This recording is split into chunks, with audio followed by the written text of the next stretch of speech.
Okay, today we're going to talk about an overview of pressure transient analysis.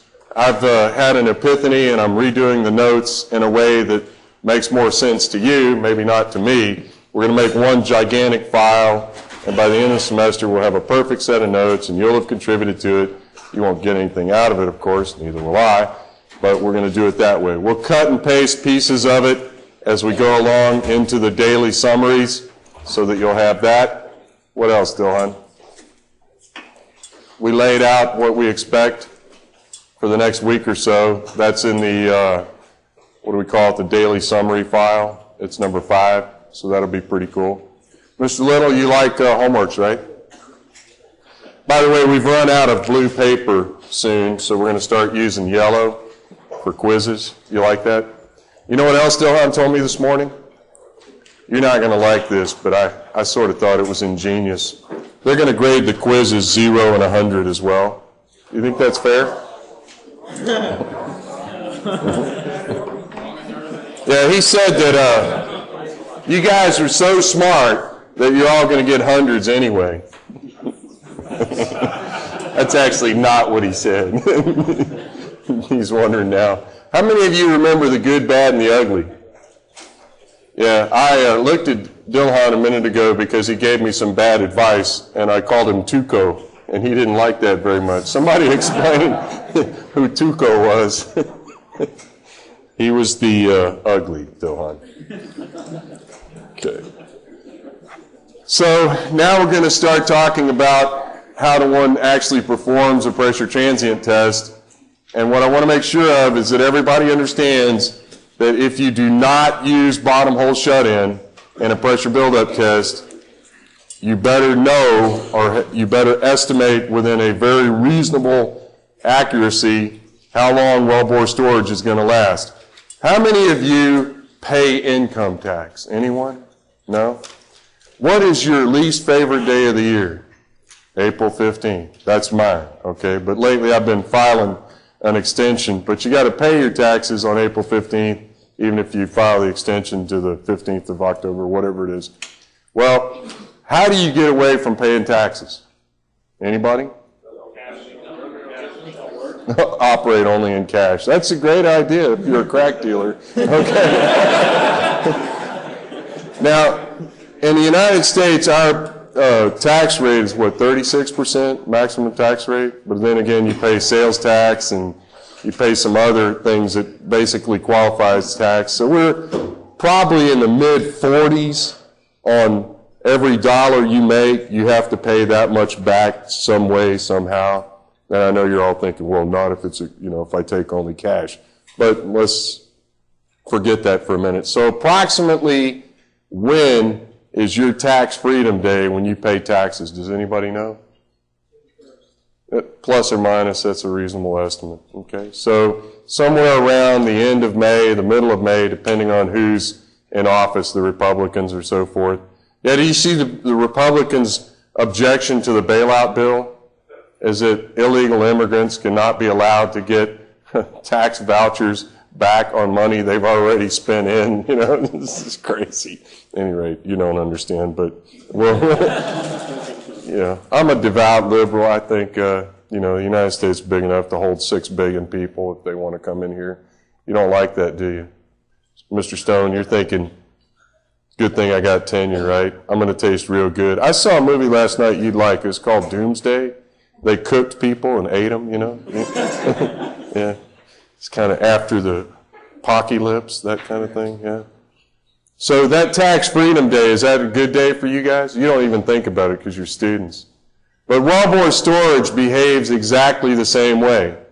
You cannot get away from wellbore storage. And if you're looking at this diagram, you have to be thinking, what the hell is he talking about? Well, it's the part of the wellbore that stores fluid. So in this diagram, the part of the wellbore that stores fluid is around, it's this bottom part of the casing, around here, and all the way up to the top of the well, okay? So if you've got 2 miles of tubing, someone guesstimate the volume that 2 miles of tubing might be. Oh, we got somebody going to calculate it. Okay, let's do 2 inches divide by 24 squared. Are you trying to give yourself a tonsillectomy? Okay, you want to do it the hard way? So that's 2 inches, divide by 12, I guess. We can do it that way, per foot, okay? And then square that, right?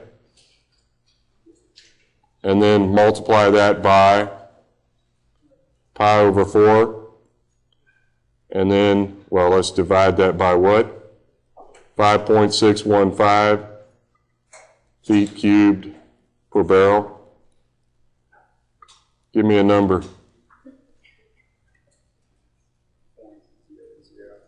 0.003885. Did I do that right, Dylan? That's pi over 4 d squared.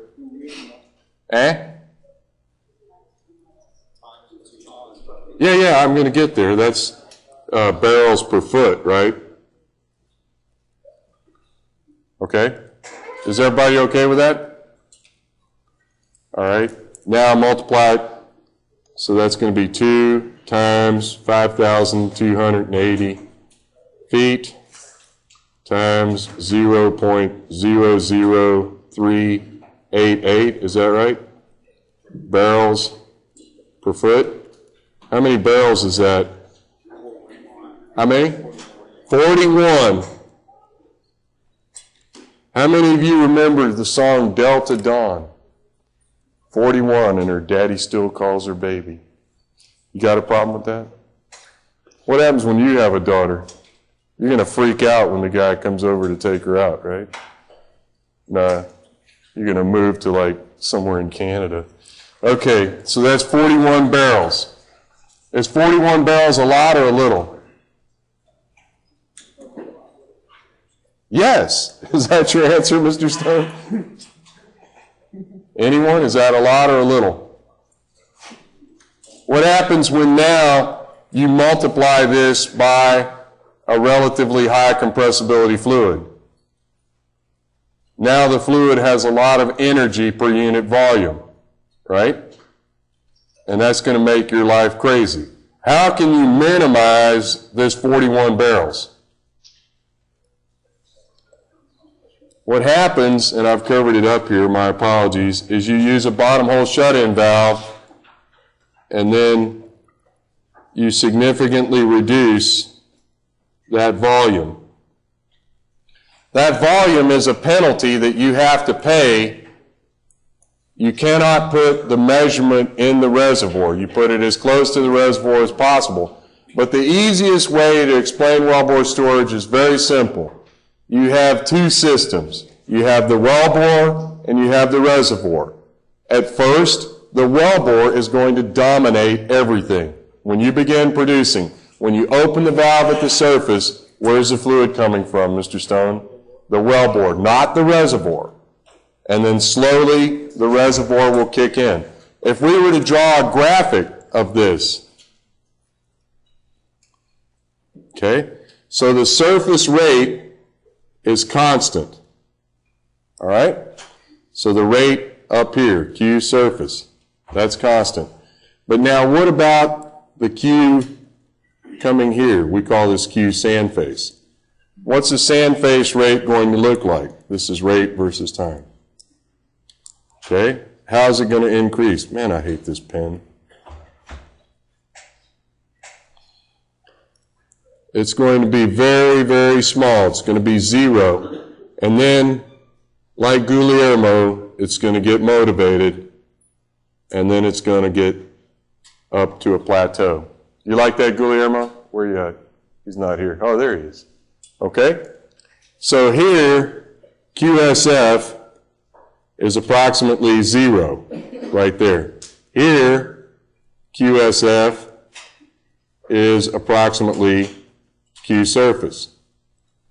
Okay? Now this is a drawdown. Exactly the opposite happens when you shut the well in. Does that make sense? This is QSF drawdown in red, and then QSF buildup in blue. Now, when we shut the well in, what's the rate? The rate is 0. So Q surface buildup is 0. But what's the rate? The rate is still Q surface. Why? Because the wellbore is full of spongy fluid. Dilhan, are they going to have a quiz on this? You betcha. Okay. Now, how do you minimize this effect?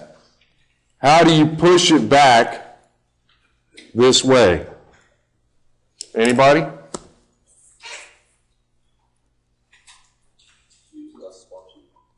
Okay, but we can't do anything about the reservoir fluid. It's a good idea, but that's that. It is what it is in the vernacular of you homies, okay? So what else can we can minimize the volume. That's the only control variable we have. If it's high permeability, it'll come to equilibrium faster, by the way.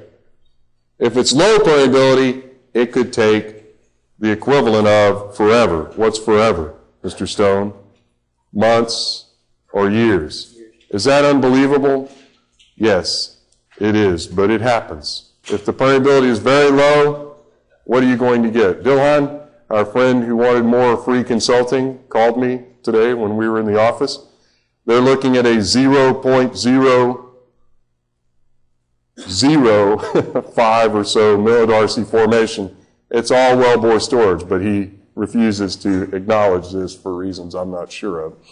But that's okay. The lower the permeability, the more it's going to go this way. K down is going to go that way. Volume down, or volume of the wellbore down, is going to go that way. Why is this so important? I want you to be able to explain this to your mother. Why is this so important? Is everybody ready? I'm going to explain it to you. This is the wellbore. This is the reservoir. What's this? This is both. Okay? So if you're over here, you can analyze the wellbore. Anybody want to throw me a bone here? What good is it to analyze the wellbore? 0.0 good. Why? Because you know what's in the wellbore. Now you can calculate some things using the wellbore storage domination period, like you can calculate the initial pressure or the pressure at the start of the test, because there's some unique things about that. But Dylan, what else can we calculate? We can reverse calculate the volume of the wellbore, which is completely irrelevant. We don't need to know that. Okay? And what about this no man's land or no person's land? What can we do there, Mr. Sullins? Nothing. Okay? What can we do over here in the reservoir? Over here in the reservoir, we can calculate K, S, XF, ... Okay? So our goal as petroleum engineers is to evaluate the reservoir, and we're going to have to pull this thing over here. The only way we can do that physically is to constrict the wellbore. Interesting, huh? What's the most significant innovation that has occurred since this slide came out some 25 years ago? How many of you worked for the service sector? What'd you do? Painted pipe. Come on, hurry up. Okay, they isolate their zones, they perforate. Could you be a little more vague? Anybody? Anybody else? He's on the right track. Okay, about 15 years ago, a company in Canada came up with a one-shot device that was a perforation that had a pressure and temperature sensor on it, and you ran it on the outside of the casing, okay? This effectively gives you a measurement point at the reservoir forever. It's still affected by wellbore storage, but you can get pressure and temperature from that. Mr. Sullins, is it likely that you're going to clip the cable putting this in? Possibly. They claim 99% success. They claim 99% success. How many of you in here wanted to be electrical engineers and it didn't work out? Nobody. Okay. What do you know happens to electronics that are exposed to heat and pressure and corrosive fluids over time? Okay. Well, this was a different kind of device. It had no electronic parts. It was queried using the umbilical cable. There's nothing down there except the sensor.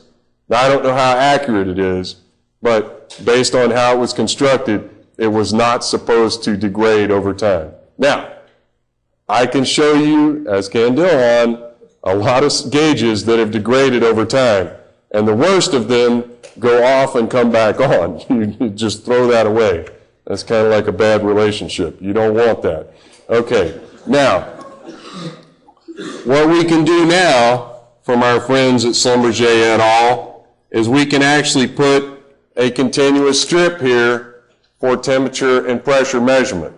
Now, the pressure part's not so clear to me, but the temperature part is. You can have continuous temperature and pressure measurement in the borehole. Is it going to be cheap? No, it's going to be extremely expensive. Where are you going to use it?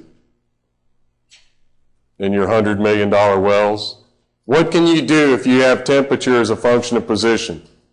What's that going to tell you?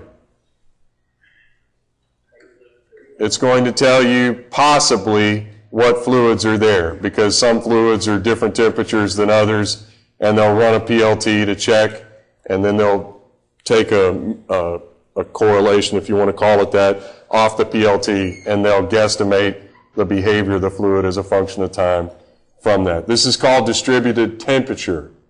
You're going to see more and more of this, distributed pressure as well. All right, I think I've just about covered everything my little brain can think about here. Wellbore storage is bad, but it's a tax you're going to have to pay. The difference between having downhole shut-in and not having downhole shut-in is what, Dilhan? A factor of 10? At least. Onshore, it's probably a factor of 5. Offshore, it's probably a factor of 10. Now, if you have downhole shut-in, you get to formation much faster. I did a job last semester, last fall, another one of these freebie deals from one of the guys you grew up with. They spent $90 million of somebody else's money on a reservoir development kind of close to where you're from, okay? And they went and tested the reservoir down the horizontal section, and they did not use bottom hole shut-in. They did not use surface readout. So in order to save a few bucks, they completely obliterated their ability to analyze the reservoir behavior. Just FYI. The other thing they should have done is they should have tested the pilot hole, which was vertical, instead of drilling 1,000 meters out and then trying to figure out what was going on there. And how many well tests had they run in exploration wells prior to this? But somebody gave them $90 million to do this. So they now have a great water well out in the middle of nowhere. It does produce oil as well. There's an interesting little story behind it. I'm sure Marmina will like this, being from the region. Marmina, they had the horizontal part going like this, and then somebody went on vacation, and it went like that. That's not good, right? What do you think happened?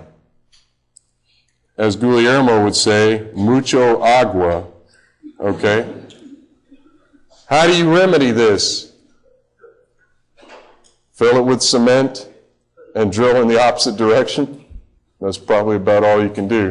Of course, now that you've spent your partners $90 million, they just want to see you dead, basically. All right, so any other questions about how this is going to behave? Are you going to measure the sand phase flow rate? Is there any company out there that measures sand phase flow rate continuously? No way. Now you can measure sand phase flow rate with a PLT, a production logging tool. You can measure it with some other tools. Schlumberger swears by their optical fluid analyzer that you can get a surrogate rate or an analog rate from that. Is there anything else that you can do? Can you put a permanent monitoring facility down there? Yeah, you can. Weatherford will say one, Baker Hughes will say one, Schlumberger will say one. How much does it cost? $1 bazillion. Okay, so where are you going to put something like this? Who are our friends from Aramco here? Nobody? Okay. Are you aware of the maximum reservoir contact wells?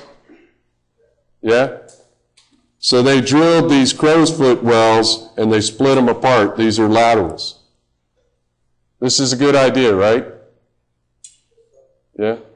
Okay, what's the bad idea? They've got flow control and pressure measurement in all of these. But what's wrong with it? The application got ahead of the theory. What happens if one of these laterals goes bad? What happens if you're trying to evaluate the reservoir between lateral 1, lateral 2, and lateral 3? Now, we've been doing this for 20 years, but this is the first time anybody ever fully instrumented one. And they gave a presentation a couple of times last summer explaining that they don't know how to evaluate reservoir properties from these kinds of wells. You can't even model it very well because you don't know what's between them. So this is one of those challenges that kind of like learning to swim and then being, thrown in the ocean with a brick tied to your foot. This is going to be one of those tough times. They're going to have to figure out how to evaluate the reservoir. Did these wells achieve what you wanted? They're like, no habla English. Did they all achieve the desired maximum rate? Not exactly. Okay? Because the reservoir quality changed. You were chasing the lower quality part of the reservoir. You expected 10,000 barrels a day in all of them, and you didn't quite get that. What I'm getting at is for those of you who are going to be around these complex wells, you need to start thinking about how you're going to evaluate the performance in them. Let's forget picking on Aramco for a second, and let's pick on somebody else. Let's talk about Southwest Energy. Anybody here going to work for them? How many wells a day are they drilling? About 20. I don't know right now, but contractually, a few months ago, it was about 20. They're going to complete each one of these wells with multiple hydraulic fractures, correct? The future of the company rides on this. How much does each additional fracture add to the profitability of this well? They don't know. I mean, you could make this analogy for the Barnett Shale, you could make it for the Fayetteville, you could make it for the Woodford, but this is one of those trick questions. You're not expected to know what's going on here, but as someone who's looking at this sort of from an academic standpoint or from a young person standpoint, what's your thought process? We need to be able to characterize the performance in these kinds of wells. Is something on fire? I mean, is somebody burning marijuana or something? I mean, it smells like a nice smoky wood fire. Luke, do you have something in your backpack you want to talk to us?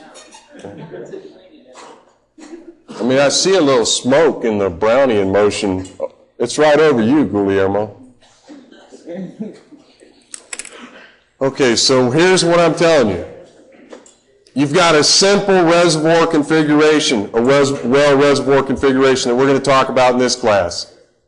When you start looking at very complex well systems, do you think these hydraulic fractures have volume? You bet. Do you think those multiple laterals have volume? You bet. So all of these are going to mess up your ability, or let me rephrase that in technical terms. They are going to complicate your efforts to characterize the reservoir. So my advice, think simple first, and then come back and try something complicated. How many horizontal wells are being drilled in shale right now in the U.S.?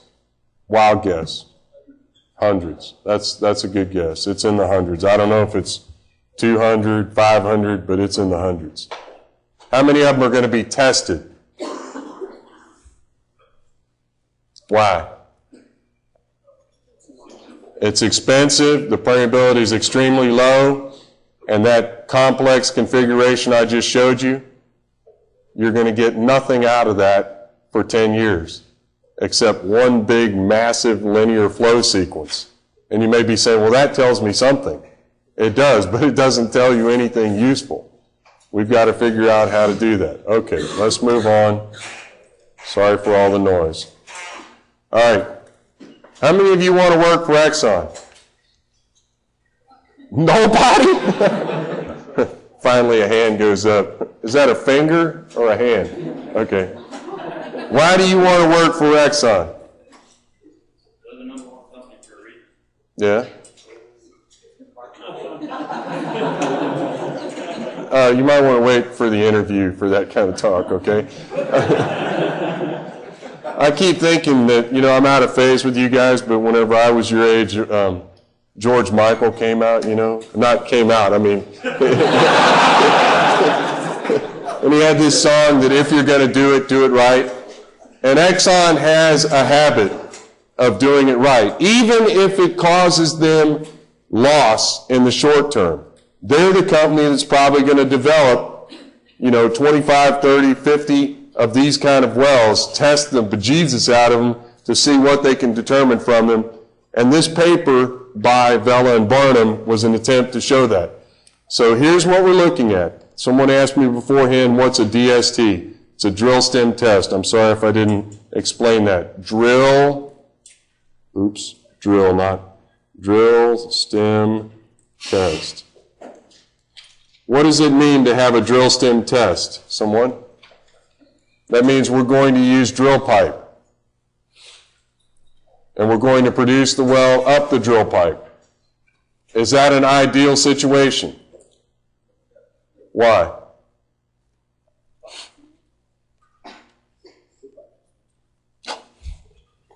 You're drilling, okay. You're going to take the same assembly that you've been using to drill the well, thick walled pipe. You're going to put a special sub on the bottom, hopefully with some expandable packers on it. You're going to drop it down to the zone of interest. You're going to inflate the packers. You're going to open a shiv and you're going to allow the well to flow through. You've got gauges in it. What's wrong with that? Wellbore storage is going to be a big part of it. What else? Sorry? Okay, you're warm, but you're thinking of it in another way. Are you usually going to use 4-inch diameter pipe to produce a zone? It depends. I mean, if it's a high productivity zone, then it may push fluid all the way to the surface. What are you going to have inside the drill pipe? You got to have something. It may be water, it may be mud, and you may calculate how much of this you need so that when you open the valve at the bottom, it doesn't flow into the reservoir, vice versa, right? You're going to design it for that. So let's look at this, and let's see what's being tested. Man, this is like a Cheech and Chong movie. What is on fire? Okay, the oil rate, we don't have green, so I'm going to use this. Why are these rates dashed? What does estimated rate mean? Anybody? What is estimated rate? Sorry? It means they don't know what it is. Okay, this is a drill stem test. If it does not flow to the surface, you can't measure it.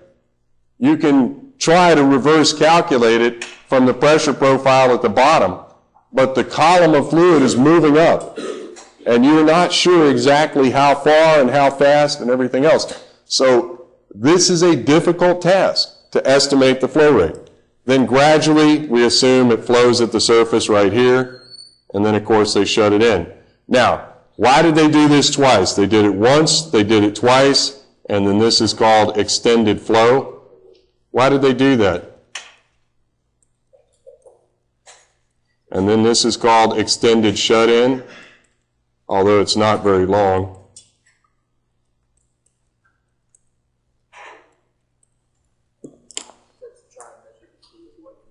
Okay, louder. To measure the fluids away from the wellbore and in the reservoir. Does everyone understand what Mr. Stone said? The first one is to try to get the mud off the gauge. That's the simplest answer. The second one, you're going to produce enough fluid to where you do it again. You're trying to measure the initial reservoir pressure, okay? So the first thing that you notice is the first pressures are far above the normal reservoir pressure. This is the normal reservoir pressure here. That's PI or P bar, however you want to think of it, okay? But these points are way above that. Why? Because the second you open this thing, it sees the pressure in the mud column, okay? Now, it produces that off, and you get a nice little drawdown right here. The pressure goes down, and then it comes back up because they shut it in. Okay, Marmina, you ready? And then they do it again, and the pressure goes down, and then they shut it in, and it comes all the way back up. You'll notice that both of these came back to the initial pressure. That's what they were checking for. That's what they're trying to estimate is the initial reservoir pressure. Okay? Now, here's the hard part. The pressure is bouncing around here, and the rate is unknown. Do you think you're going to be analyzing this flow data? The book says we should be able to analyze drawdown and build-up data the same way. Okay? Same theory, same this, same that. What's the problem with the drawdown?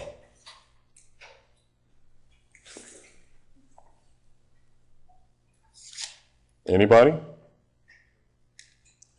You can't keep the rate constant. If you can't keep the rate constant and you don't know what the rate is, as you can see they're estimating it, then you may as well throw in the towel. But why are we drawing the reservoir down for several hours? What are we doing to it? Okay, we're cleaning out the well. That's a good point. Same thing. But more importantly, what are we doing? We're causing the pressure distribution that I described to move out in the reservoir, well beyond the wellbore. Depending on permeability, compressibility, that determines its diffusive speed, how quickly it moves away. If it's high permeability and high compressibility, it'll move fast. Sorry, high permeability and low compressibility, it'll move fast. The equation is further down, and we'll talk about it later on when we derive it.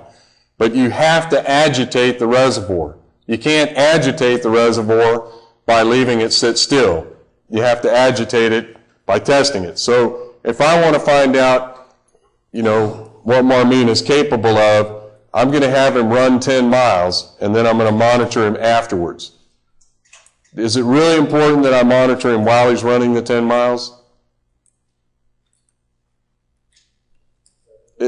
In that case, probably so, because I might kill him, right? But the same thing happens in well testing.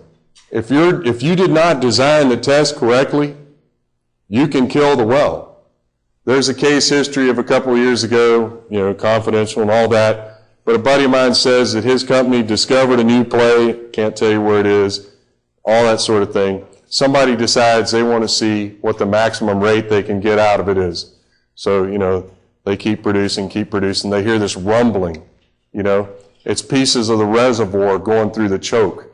You know, they're smashing against it.